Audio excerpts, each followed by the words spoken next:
Welcome to Geocache Adventures, the podcast where we explore everything geocaching. I'm your host, Shadow Dragon 1. I love geocaching. If you're listening to this, you probably love it too. If you enjoy the podcast, consider sharing it with somebody that you think would love it. You can also follow the podcast on Instagram and Facebook, and there's a Facebook group as well, so you can join in the fun and share your adventures. There's also a Patreon page that you can join and unlock exclusive content. Hi, everybody. Amy, Shadow Dragon 1 here, and with me today is fellow geocacher Nick. You may know him from YouTube as Magplanner. Thank you for joining me today. Thank you for having me. So to start off, I always like to hear, how did you get started geocaching? I started geocaching back in 2010. I just left active duty. I transferred over from Camp Pendleton, California into Jacksonville, Florida. And one of the majors I was working with, we had to go do some work out in Bahrain. We had a little bit of downtime. She asked me if I wanted to go find a geocache. I had no idea what she was talking about, but I'm in for adventure and discovery. So we went out, found the geocache, and well, as you can tell by the fact that I'm here, I got kind of hooked from there on in. So you've been caching for 14 years then? Yep, consistently. That's a pretty good run right there. So we are here today to talk about a trip that you have recently done where you hit all continental counties for all 48 states in 1 year. Correct. Yeah, it was quite the endeavor. It sounds like quite the undertaking. So first off, how many counties is that even? Gosh, you would think I'd know the number off the top of my head. I want to say 3,150-ish. Close to there. Wow, that's a lot. It was a lot of counties. It felt like a lot as I was running through it. So what inspired this? Where'd you get the idea to do this and do it all in 1 year of all things? I had been working, by the way, 3,144 in the US. I've gotten 3,118. It began for me pretty much right after I got back from that trip to Bahrain. I wanted to get out and explore, so I started with Florida, and I finished Florida first, doing all the counties and DeLorme pages, and then I set a goal that I was going to do one state every year. So then we just started working the Southeast Coast, South Carolina, North Carolina, Georgia, one state at a time. And then I got to this point in my life where my kids are older. I kind of want to transition what we're doing with them, lifestyle change, and I want to move overseas to do that. I didn't want to be flying back to the States every year to continue on my goal of a state a year. And so I decided, well, let's finish this thing. And so I got my dog, loaded her up in the car, and we went out and we did the other 34 states in the lower 48 that we hadn't taken on yet. We still have Alaska and Hawaii left to go. We finished about half the counties in Alaska. We've done one county in Hawaii, but those will be happening eventually. Wow. So was this all road trip, or how did you travel? For the year that I was on the road, it was all road trip. I spent well over 1,000 hours planning it, putting together all my geocache targets, everything I need to do to convert my car, the equipment that I was going to need, how I was going to live completely autonomously in the car. And then once we started, we did 337 consecutive days on the road, averaging about 4.5 counties a day, more on the East Coast, less on the West Coast, about 300 miles a day.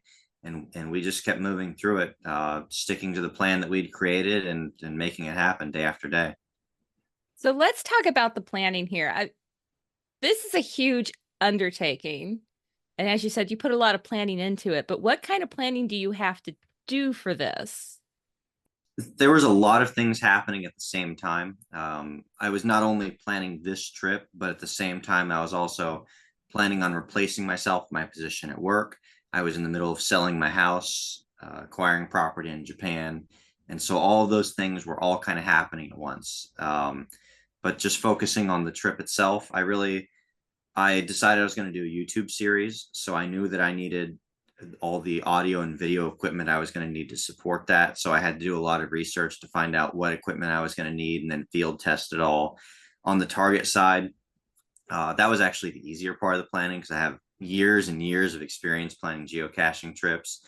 It was meticulously crawling through the map, county by county, page by page, looking at the targets that I wanted and kind of lining them up. I like to do 3 options per counting per page when I have the availability to do so. That's not always realistic, but when it was, I try and do that. And I don't just plan standard lamp skirts and guardrails, although I did have those. I try and plan good geocaches at good locations. So it takes a lot more kind of detail work getting in there and seeing what each of the caches are about and discovering the spots that you want to get to along the way. Okay. You mentioned having to modify your vehicle. What all did you have to do there? So I've got a Mazda CX-9, and I took out my second and third row seating in the car. And then from there, you've got the base rails that those come on. Those had to come out as well. Underneath those base rails that the seats were on, you've got bolt holes that install directly into the frame. So working with a friend of mine, we built a compartment that would make the entire back of my vehicle flat from the rear all the way to the edge of the driver and passenger seat. That gave me about 6 feet or so to lay down completely flat in, and it gave me storage underneath of where I'd be laying for my computer equipment, my sensitive things I need to lock up while I was on the trail. And then on one side of the car, I had all of my bins for less sensitive stuff like my clothing, food items, things like that, where if somebody broke a window and took my stuff, it wasn't going to deadline me. It was just going to be very inconvenient. Wow. Okay. So you were basically living out of your car for the most part, it sounds like. I was, yeah. Wow. Wow. And you also had your dog with you this whole time. Absolutely. That was my favorite part of this whole thing. She was with me every step of the way. Did that present its own challenges having her the whole Oh, time? certainly. So my dog is 16 years old. When I started planning this trip, she was already having episodes of dementia. They were getting quite bad. She was physically limited. She couldn't move around a whole bunch. So I knew that we could maybe get up to a mile a day or so. And I had to plan to be able to do more than that. So I bought a dog backpack. We went and field tested it. She's about 40 pounds. So I knew that I could get her up in the backpack on my back, take her out on the trails with me. So I knew that if I hit the point where she was not physically capable of doing something, I could still accommodate her. And then, kind of in all the target wise, I made my plan with the dog in mind. So I planned things where she could come with me when possible. If she couldn't come with me, I limited those as much as I could. The exception being libraries. She hung out while I did libraries because I love those geocaches. Uh, but she was able to be there with me pretty much every step of the way. And then an amazing thing happened that I hadn't anticipated, but I'm so grateful for is once we start on the road and we start out there hiking on the trails, her mind improved. She didn't have a single episode while we were traveling. She started again since we stopped, but while we were moving every day, she didn't, and she physically got better. She was able to do 2-3 miles a day hiking with me, all the way up until near the end of the trip when her body started to give out again. And so I feel like I really got a lot of extra time with her, and that made Oh, everything worthwhile all by wow. itself. That's amazing. Did she geocache with you before this trip? Oh yeah, when I adopted her, we literally left the shelter, went down the street, and found a geocache together before we even Oh, went home. that's So cool. she's been there from step one and all the way through. I'm willing to bet one of the most traveled dogs in the entire US. I think she might be after this trip. It That's a added some lot of counties under the miles. belt. That's a lot of miles. So, I mean, it's the whole thing is such a big undertaking. So how many hours a day did you end up driving on average? So we averaged 300 miles a day. Some days were more. When we were in states like the Dakotas, Nebraska, we'd push closer to 400 because the roads are a little more open. There's less targets. When we were in some of the states with bigger cities, California especially, we'd move a lot less, either because there's more targets or just more traffic to deal with. The standard day for me was about 4 a.m. I'd wake up. I would finish editing whatever I had left over from the previous night's video. By about 8 a.m., I'd be able to get everything finished and start the upload process while I got on the road. Then we would be driving and geocaching solidly from about 8 a.m. to 8 p.m. We'd come to a stop at 8 p.m. and I'd settle down, feed the dog, convert the car from travel mode to sleep mode, and then I would edit videos until I couldn't stay awake anymore, which usually came between 10 to 11, where I couldn't keep my eyes open, and then 4 a.m. up and at it the next morning again. That's a really long day. Every day was pretty long.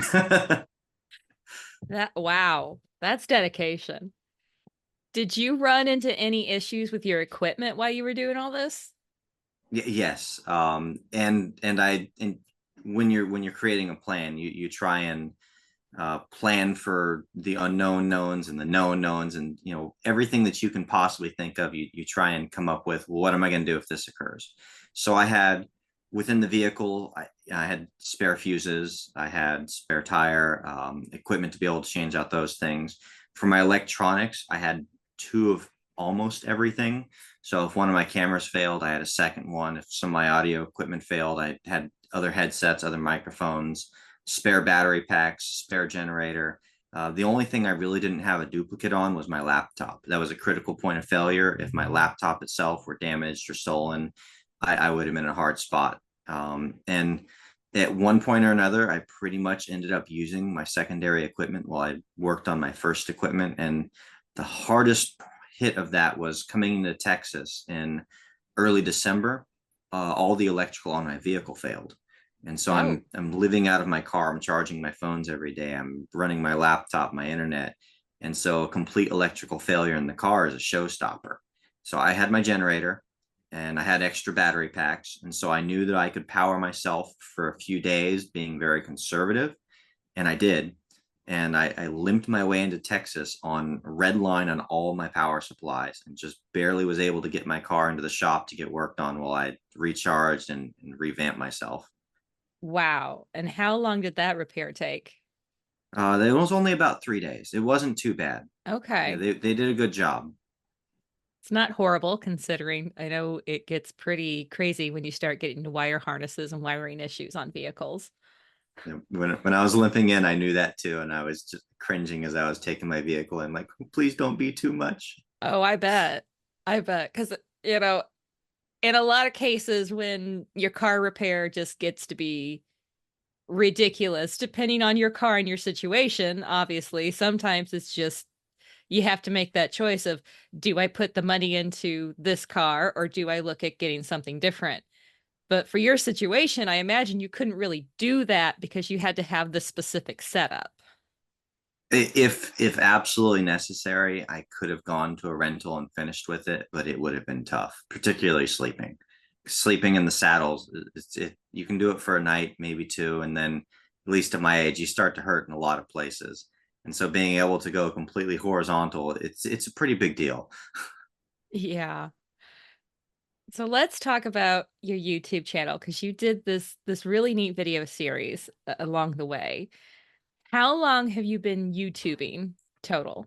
I I started for this You channel. started for Um, this. Wow. Not only had I not made videos prior to doing this, I really hadn't even watched videos. I'm not a very big media consumer. I was only really familiar with YouTube from when I needed a self help type thing, how to build this thing or fix it, but mostly because my kids stream a lot, and so I'd seen them watching a lot of YouTube videos, and so that was part of the inspiration behind it. Is I knew that they'd be able to see the place I was going and the things I was doing, and so if I made this series, they'd be able to see me and the dog, which is what they care more about, and be able to follow along with us.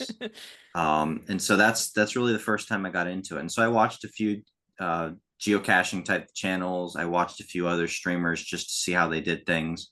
And it was what I discovered right away is there's nobody out there who's done kind of exactly what I was aiming at doing. So it wasn't like I was duplicating somebody else.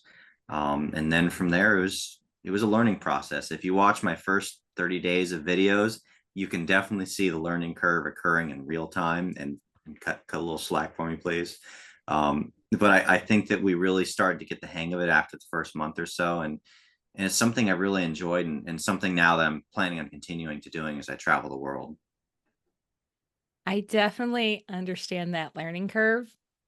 If I go back and listen to early podcast episodes I've done, I cringe at the entire thing because you do your best when you start out, and as you progress it gets better, and then you cringe at your old work because you've grown from it. So I completely understand that part.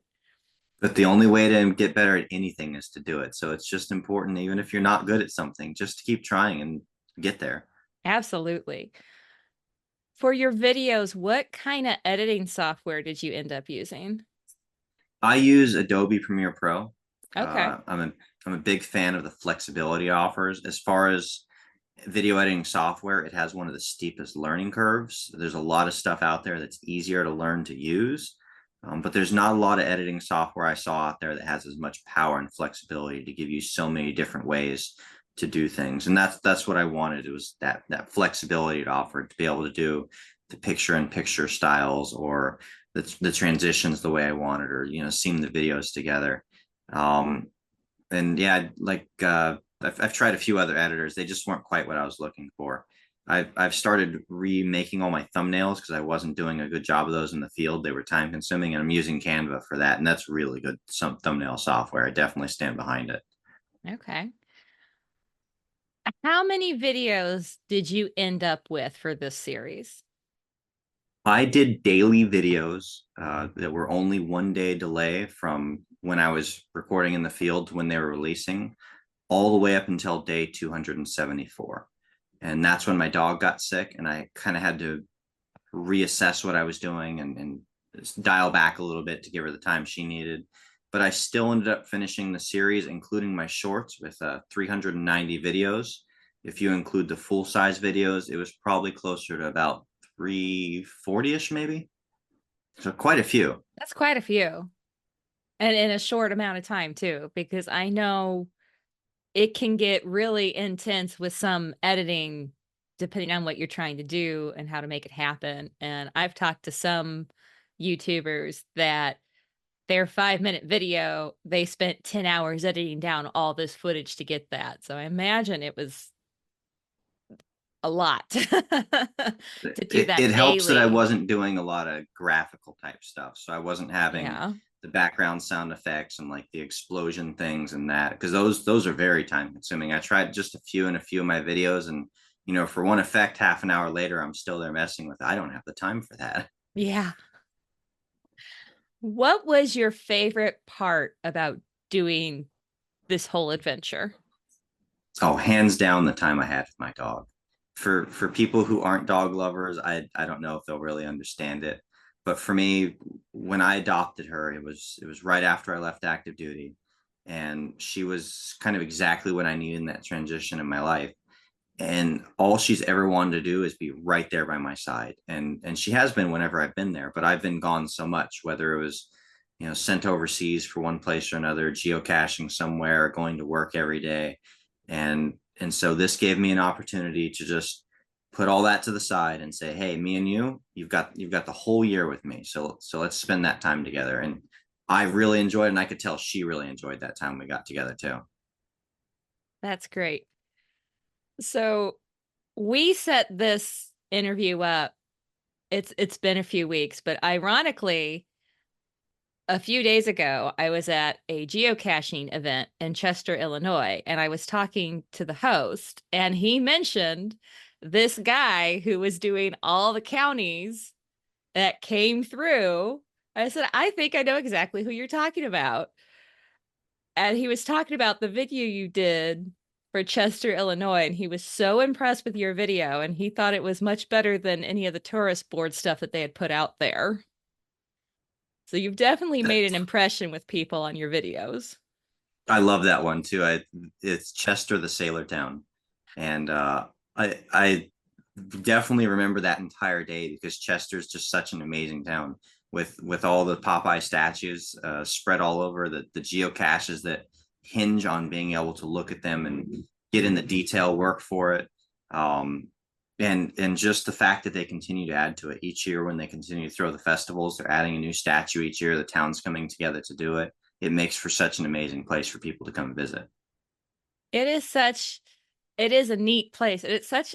Got that small town feel. It is a smaller town, but there's so much there that you can see. just even tourist wise with all the Popeye related stuff. And it's got some really neat geocaches there too. It does. I really like the one in the library. I was looking for quite a while for that one.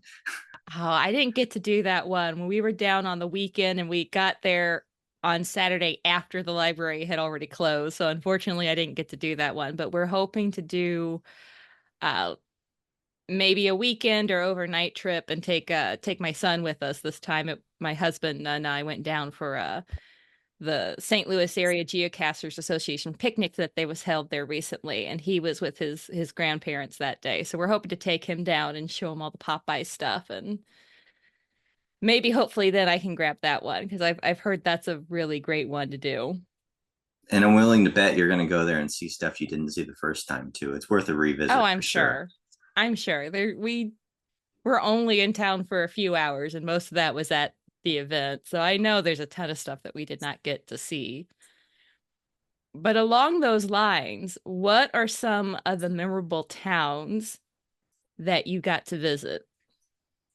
So I got to tell you, Illinois they're kind of cheating in that regard. They have a lot of really fun little towns like that. They really do. Yeah. It's almost misrepresented compared to other states. So I don't want to harp on Illinois too much because I'll steal all the spotlight. But certainly Casey, Illinois, you can't have a talk about small towns without mentioning them.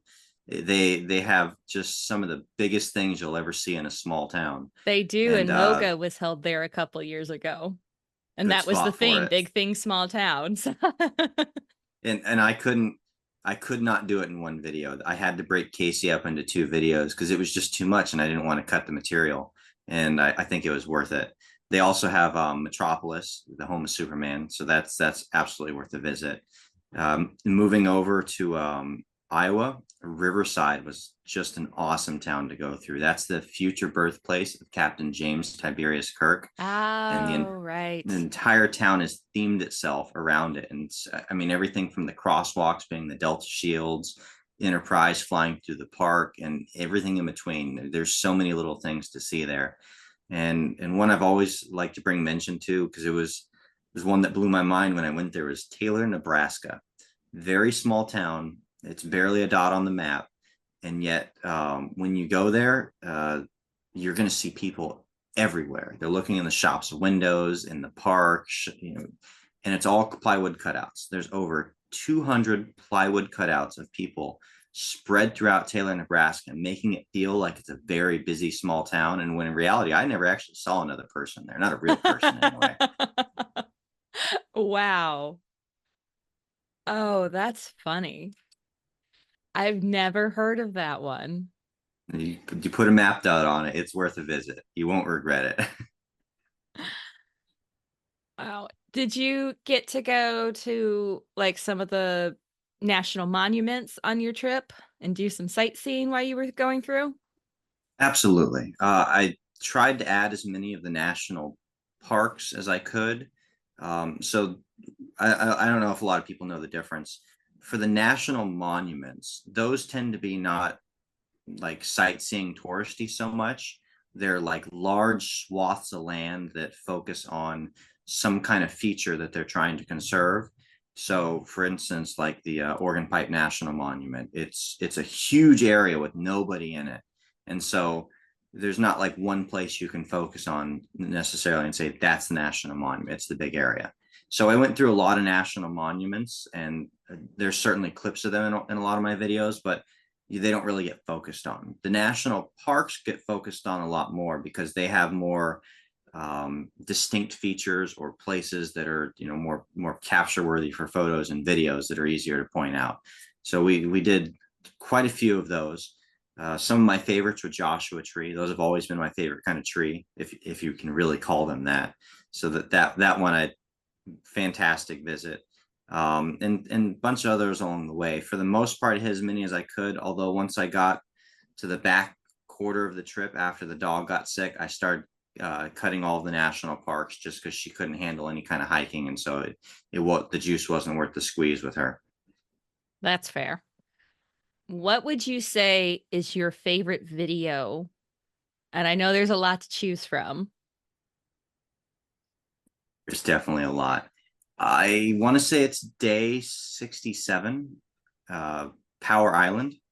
My buddy Truax Outdoors. So him and I were friends in middle school, and then we kind of drifted apart after that.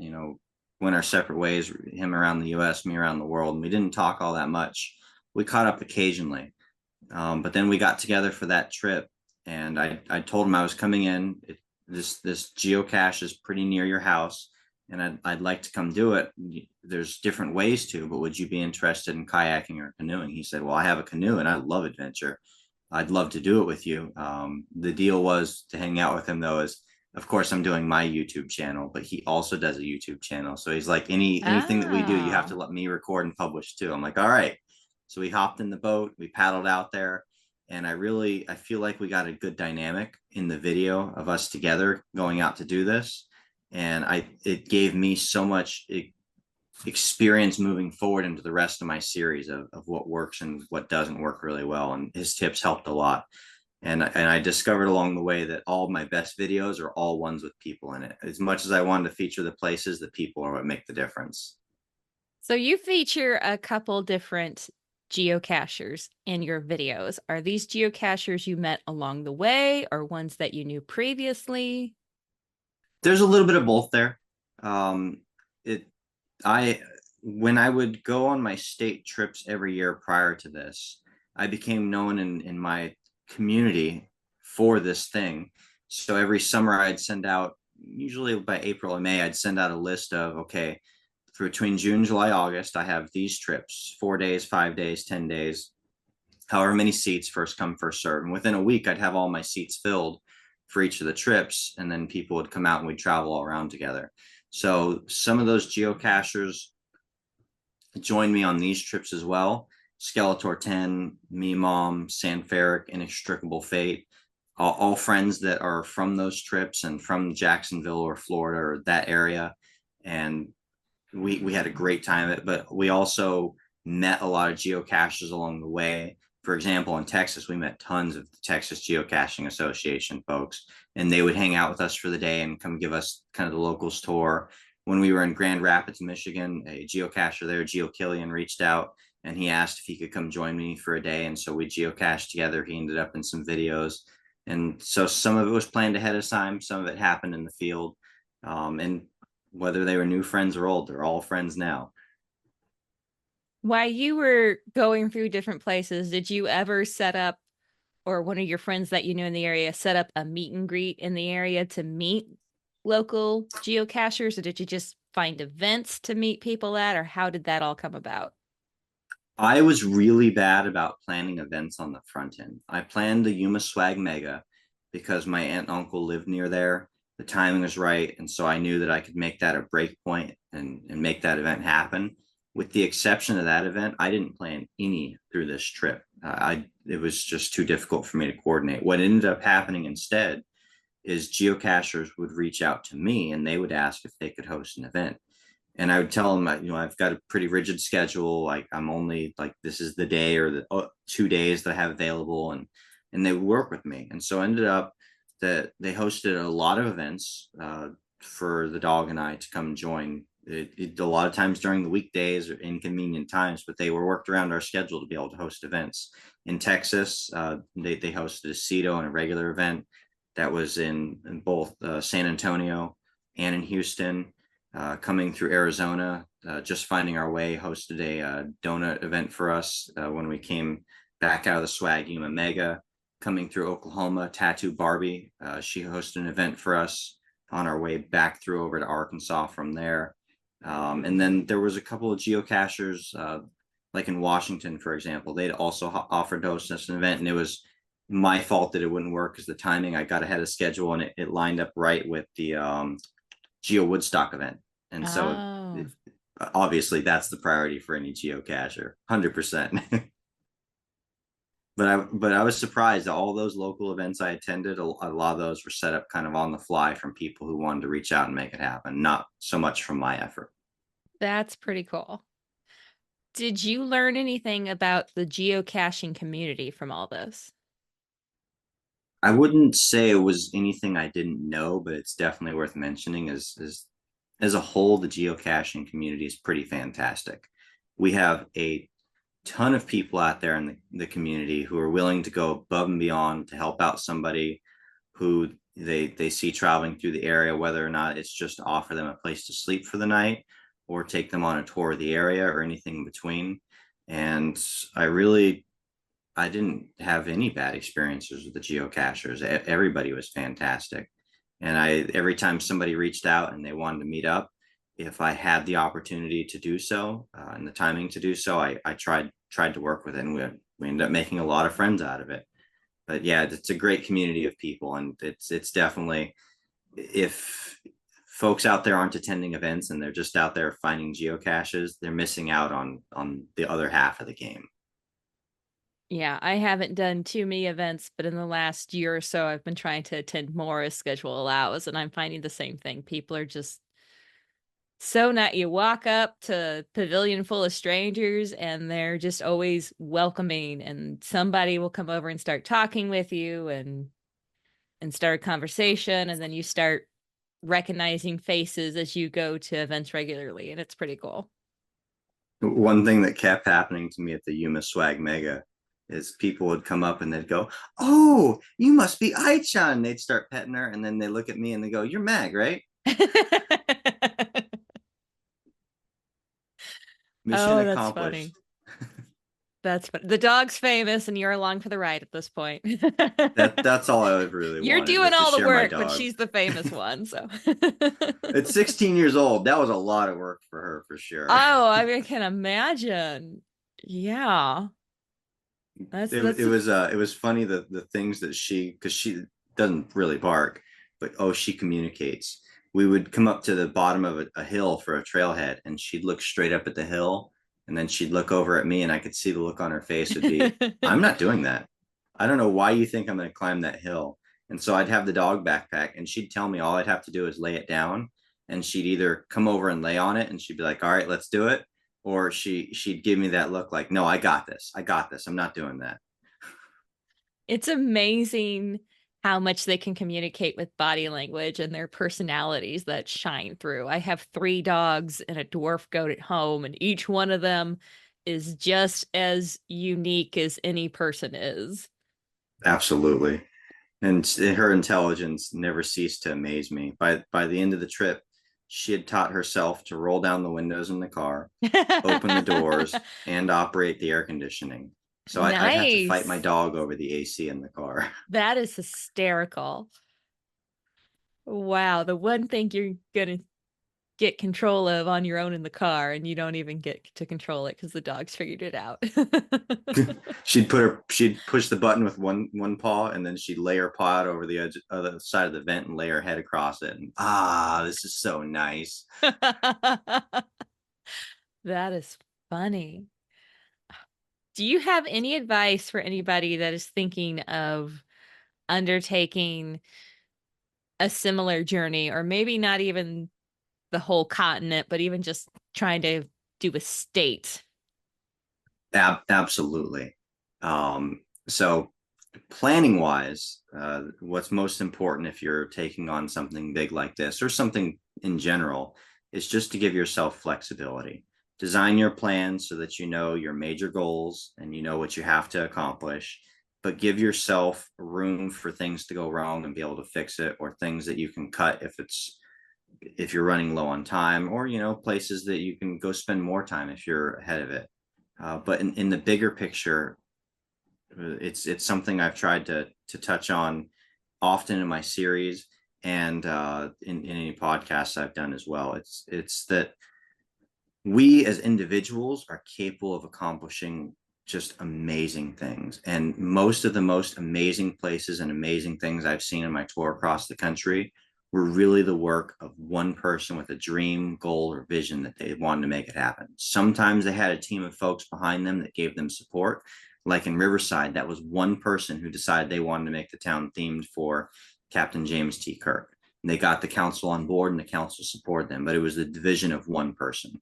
And that happens so often. And if you're out there and you have something that you want to accomplish, some kind of dream, you're capable of doing it. And if you can get people to support you and you can have a team to work with, that's awesome. But if you don't, you are still good enough to be able to make it happen. Don't be afraid of failing.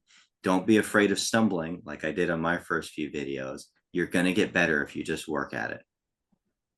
That is great advice. When you were planning this trip, did you use pocket queries at all to find the geocaches you were going after? No, No? I didn't. I fell off pocket queries years ago. I used them a lot more when I had handheld units, but I Mm. transitioned to my phone. And so I used a lot of Project GC to search the map and filter the way I wanted. I like that more than the geocaching interface because the way that they limit the what you can see on the map and the way they group together certain icons, it just doesn't work quite as well for me. And then I also, although it's definitely phasing out, I use a lot of GSAC too, the Okay. geocaching Swiss Army knife, because it allowed me to map DeLorme Payne's boundaries pretty easy and then do verifications to make sure my targets were where I thought they were going to be. Okay.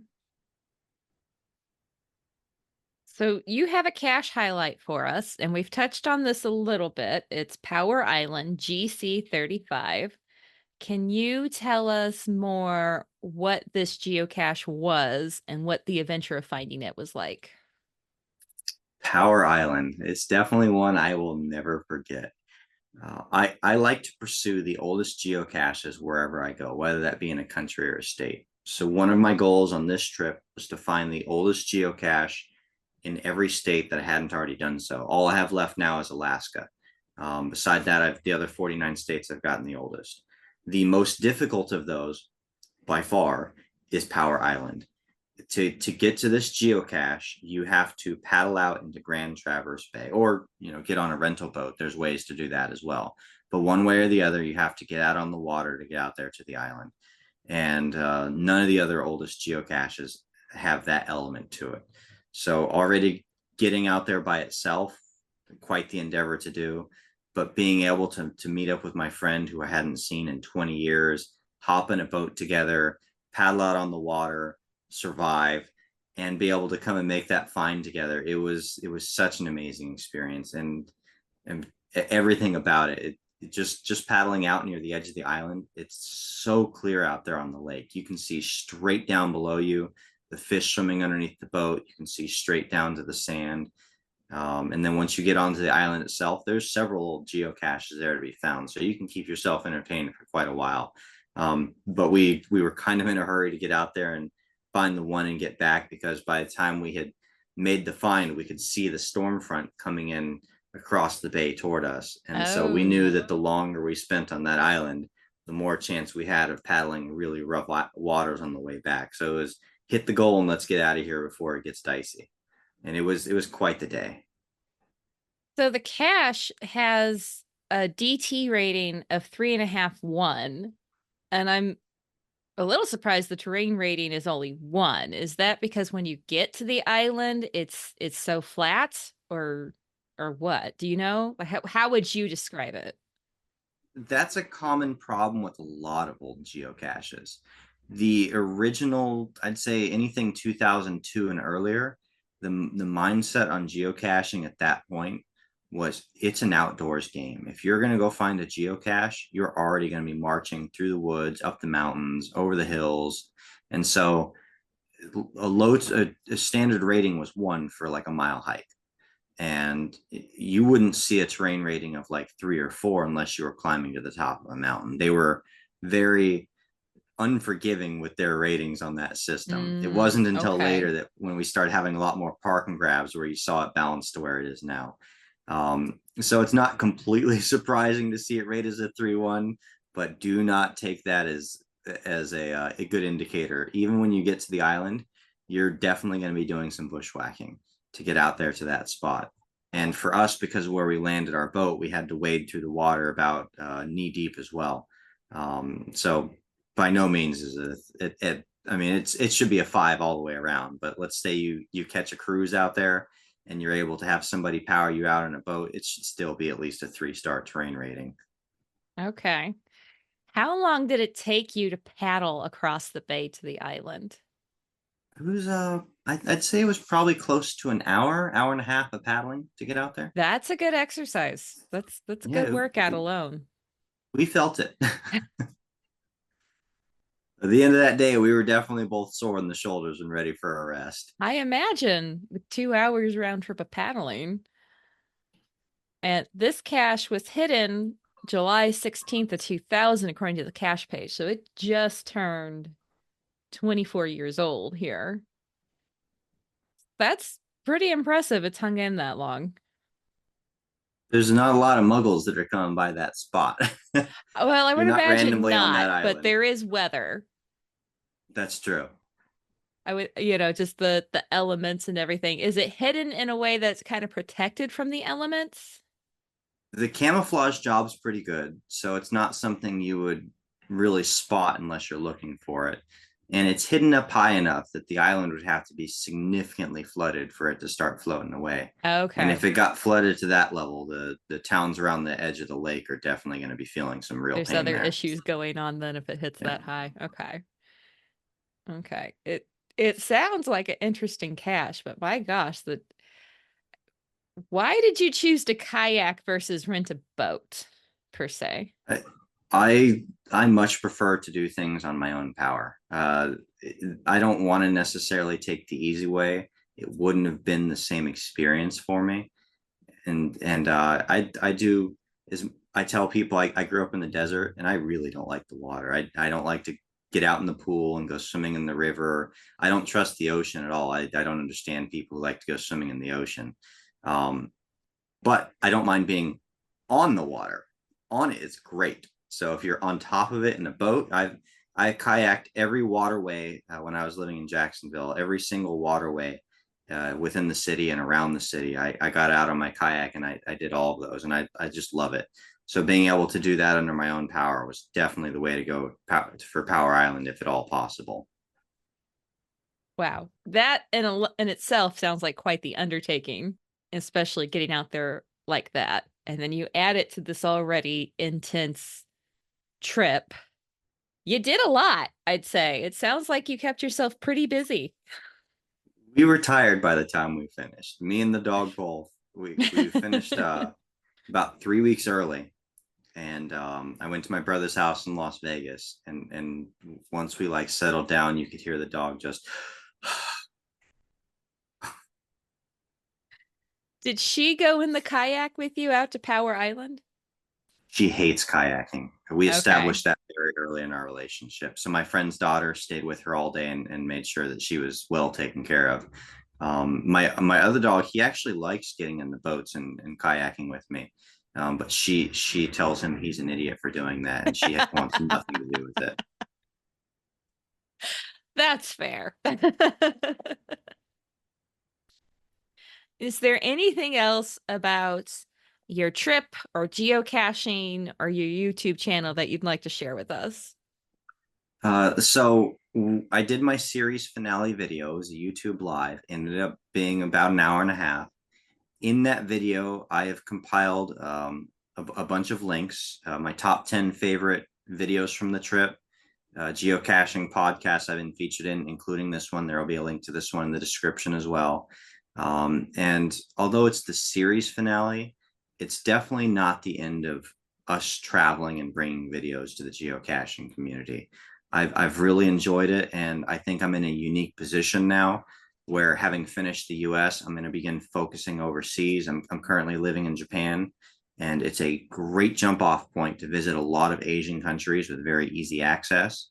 And so, as I do that, I intend to bring those to my viewers. And then, of course, Japan as well. I still have the entire western half of the country in Okinawa to explore. And so, if you haven't subscribed to the channel, please do so. My updates will not be coming daily. Those days are over. But I will be publishing videos. I've been doing shorts fairly regularly. Main videos, I'm aiming for every other week or more frequently if I can. And when I get out to those international destinations, those videos will come more frequently as well. So it's definitely a way to get out there and see the geocaching world overseas in a new way. And I hope folks can enjoy it along with me. That sounds awesome. There in Japan, do they have counties or something similar to counties? They do. So in Japan, it's prefectures. Prefectures. It's the same idea as counties, though. In previous trips out here, I have done the entire north and east side of the country and prefectures. So anything east of Osaka is done all the way up through Hokkaido. And now I'm focusing on the west side of the country. I'm living on Shikoku right now, which is one of the four main islands of Japan. And actually, this weekend, I'm meeting with a friend of mine who's living out here as well. Me, him, and the kids, we're going to go out and we're going to finish Shikoku Island, and we're going to go grab another prefecture from just across the bay as well. And so that'll be the start of our adventures through Japan, but it won't be the end of them. Well, it sounds like you have a lot to look forward to in the future with your geocaching adventures, and I wish you the best of luck with those travels and your YouTube channel. I appreciate it, and it's been great to be able to be on and chat with you. And I as much as I enjoyed the trip around the United States, I'm glad I'm done. I don't blame you there. I am glad to end a 1 week vacation and be done with it by the time I get home. I could not imagine spending a year driving daily like you did. That's a lot. It's a lot. To put it mildly, it's a lot. Break it into small chunks. Get out there and do a state at a time, or like you said, a week trip at a time. Maybe not go for a year. Yeah, wow. That's a long time to just be traveling, no matter what you're doing or where you're going. That's a long time to just be continuously traveling. It is also the most crazy I ever expect to go on geocaching. It will always be dialed down a step from that. It might be a little hard to top that one. I'm My sure friend, there's a way, but it may be kind of hard to top that one. my friend Inextricable Fate and I, he'd be one of the ones who was with me consistently on the trips leading up to this trip around the US. And every year we would do something slightly more crazy. And so at the end of the trip, he'd go, man, it's going to be hard to top this one. And the next year we'd do something even crazier. But I know that this was the cherry on top of the crazy train.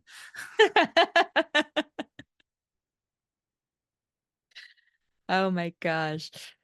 Well, Nick, thank you so much for joining me today and sharing your adventure with us. I'm glad it all went well for you, and I wish you the best of luck in your future adventures. I really appreciate it. It's been great to chat with you. You've been listening to Geocache Adventures with me, Shadow Dragon 1. If you'd like to get in touch, you can reach out to me on Facebook, Instagram, or go to geocacheadventures.org and you can find the information on the contact page. Theme music is by The Travel Bugs. Thanks for listening, and I hope you enjoyed this episode. Have you heard of FTF Magazine? It's the magazine for geocachers. It is full of articles and pictures, all submitted by geocachers just like you. I'm a subscriber myself, and I love it. My favorite part is the little snippets on the edges of the articles on all the different pages. Those are my favorites. Just go to ftfgeo.com to check them out and tell them Shadow Dragon 1 sent you.